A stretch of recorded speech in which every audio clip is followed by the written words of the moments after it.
તો લોકસભાની ચૂંટણી જ્યારે નજીક આવી રહી છે, કોંગ્રેસને લાગશે લોકસભાની ચૂંટણી પહેલા વધુ એક ઝટકો. કોંગ્રેસના વધુ એક ધારાસભ્ય રાજીનામું આપવા જઈ રહ્યા છે. ખંભાતના ધારાસભ્ય ચિરાગ પટેલ રાજીનામું આપશે તે નક્કી છે. તેઓ ગાંધીનગર પહોંચી ચૂક્યા છે. થોડી વારમાં ચિરાગ પટેલ વિધાનસભા પહોંચશે અને પોતાનું રાજીનામું સોંપશે. ચિરાગ પટેલ ગાંધીનગર પહોંચી ચૂક્યા છે. અધ્યક્ષ શંકર ચૌધરી પણ વિધાનસભા પહોંચ્યા છે.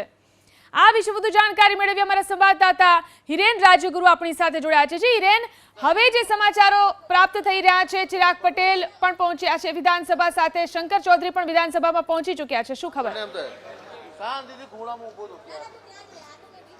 જો ચિરાગ પટેલ અત્યારે જળભવન છે અને થોડી વારમાં ત્યાંથી તેઓ વિધાનસભા પહોંચશે. વિધાનસભાના અધ્યક્ષ શંકરભાઈ ચૌધરી વિધાનસભા પહોંચી ચૂક્યા છે અને થોડી વારની અંદર ચિરાગ પટેલ અહીંયા આવશે. ચિરાગ પટેલ પોતાના ધારાસભ્ય પદ ઉપરથી રાજીનામું આપશે તે બાબત હવે નક્કી થઈ ચૂકી છે.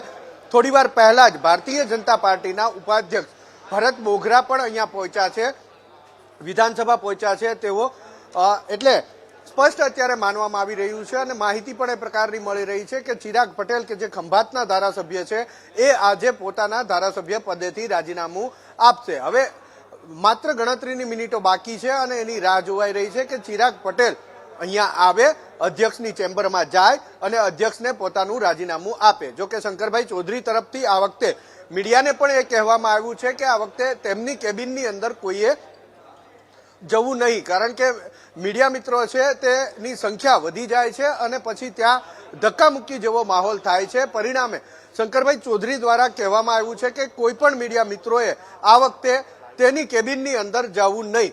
આ પ્રકારની સૂચના મળી છે. સૂચનાનો અર્થ એ થાય છે કે ધારાસભ્ય રાજીનામું આપવા માટે આવી રહ્યા છે. અને સવારથી જે વાત ચાલી છે, સવારથી એબીપી અસ્મિતા સહિતના તમામ સમાચાર માધ્યમોએ જે પ્રકારની માહિતી આપી છે ગુજરાતની જનતાને કે કોંગ્રેસના 17 પૈકીના એક ધારાસભ્ય, ખંભાતના ધારાસભ્ય ચિરાગ પટેલ રાજીનામું આપશે, તો એ વાત પણ હવે નક્કી થઈ ચૂકી છે. થોડી વારની અંદર ચિરાગ પટેલ વિધાનસભા પરિસરમાં આવશે અને ત્યારબાદ વિધાનસભાની અંદર તેઓ અધ્યક્ષને મળવા જશે અને રાજીનામું પણ આપશે. આ જે મંત્રી અત્યારે આપ જોઈ રહ્યા છો, એ મંત્રી અત્યારે જે દરબાર સાહેબની 136મી જન્મ જયંતિ છે તેની પુષ્પાંજલિ માટે અહીંયા પહોંચી રહ્યા છે. આ પ્રકારની માહિતી છે. એક કાર્યક્રમ વિધાનસભાની અંદર રાખવામાં આવ્યો છે. દરબાર સાહેબ ગોપાલજીદાસની જન્મ જયંતિ 136મી અને તેની પુષ્પાંજલિનો કાર્યક્રમ છે.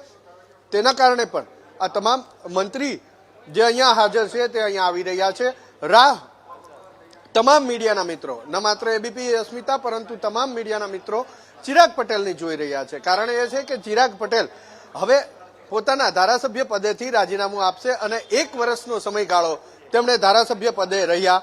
2022ની ચૂંટણી ચિરાગ પટેલ જીત્યા અને એ પણ એવી ચૂંટણી જીત્યા કે 1990થી સતત ત્યાં ભારતીય જનતા પાર્ટી ખંભાતની અંદર જીતતી આવી છે.